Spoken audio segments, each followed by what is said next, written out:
11 ways remote workers can improve Wi-Fi. With so many people working remotely, the need for quality Wi-Fi service has never been more essential. Sadly, Wi-Fi can be hit or miss. One moment your signal is powerful and consistent, and the next, it drops to a single bar just because you moved a few steps in a particular direction. Thankfully, there are several methods you can utilize to improve your Wi-Fi connection at home.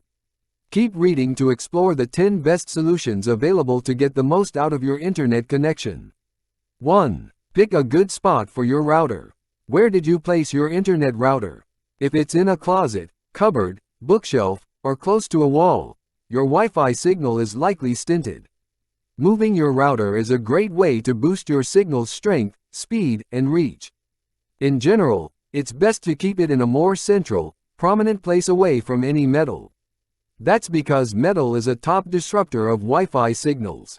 You'll also want to move your router away from other household appliances that emit electromagnetic waves, especially stoves, microwaves, dishwashers, TVs, washing machines, and dryers. 2. Keep your router close to your workspace. When picking a good spot for your router, you also want to consider it in proximity to your workspace. If your router is in a central location but far from your computer, it won't make much of a difference. Try keeping your router and workspace close to one another, ideally moving whichever one is easiest for you. 3. Upgrade to a better internet plan. Suppose you selected your current internet plan before regularly working from home. In that case, it may be an excellent time to upgrade your service. Depending on your needs, you may even consider switching to a better plan with a different internet service provider. Use our Zip search tool to explore the best internet options available near you.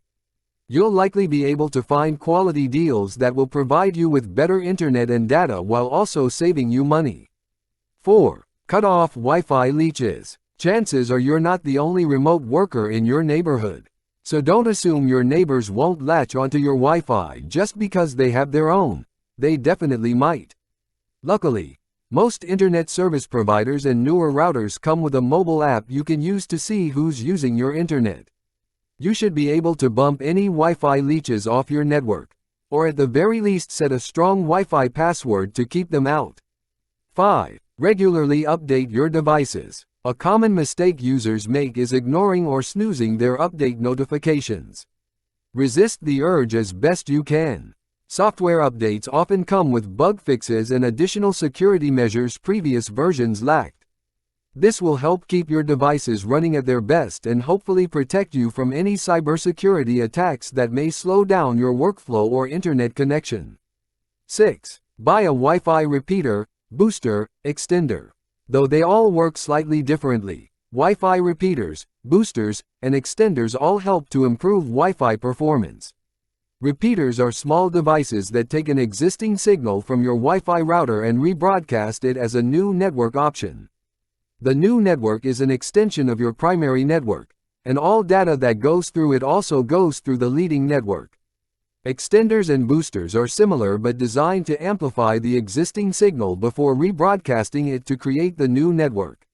You can usually get a good repeater, booster, or extender for less than $100 on Amazon, and it can be installed in less than a few minutes. 7. Switch to a different Wi-Fi channel. Wi-Fi routers can broadcast their signals to a range of channels. Most countries have a few non-overlapping channels, like 1, 6, and 11, but most users leave their router set on the default channel, usually channel 1 or 6. This results in what you call Wi-Fi traffic jams, where too many people try to utilize the same channel. To solve this issue, look up which channel is the least used in your area using the assistance of NetSpot. When you've found the right channel, connect your Wi-Fi router to it by logging in and navigating to the settings. 8. Contact your internet provider. If you're not happy with your current Wi-Fi performance, consider reaching out to your internet service provider to ask for their help. Oftentimes, they can diagnose the root cause of your Wi-Fi issues to help troubleshoot. From there, your representative will tell you how to solve the issue or send a technician to fix the problem. If you find that your provider offers limited service, it may be time to switch internet service providers. 9. Regularly reboot your equipment. You know that old piece of IT advice. If it doesn't work, turn it off and on again. It turns out that advice also applies to Wi-Fi routers. A quick reboot is a simple fix that can often improve Wi-Fi speed and strength by clearing the device's memory and installing necessary updates. Additionally, running a Wi-Fi speed test before and after a reboot can help determine the efficacy of this solution. To reboot, users can press the restart button on their router or disconnect the router from the power source, wait for 30 seconds, and reconnect it. 10. Connect high-bandwidth devices via Ethernet. Many people often forget that Ethernet exists and can be beneficial. Establishing a wired connection to your router can provide better internet performance than Wi-Fi since it tends to be much faster and more stable. However, this does limit where your devices can be and how much you can move them, making Ethernet a slightly less convenient choice. 11. Turn off devices and apps you're not using. Having several unnecessary devices and apps tapping into your Wi-Fi signal all at once can strain your router significantly, limiting its overall speed, power, and range. Always be sure to close or disconnect devices you aren't actively using. This will allow everything you are actively using full access to your Wi-Fi's power. In short, always be sure that the things that actively need the internet at any given moment are the only things using the internet.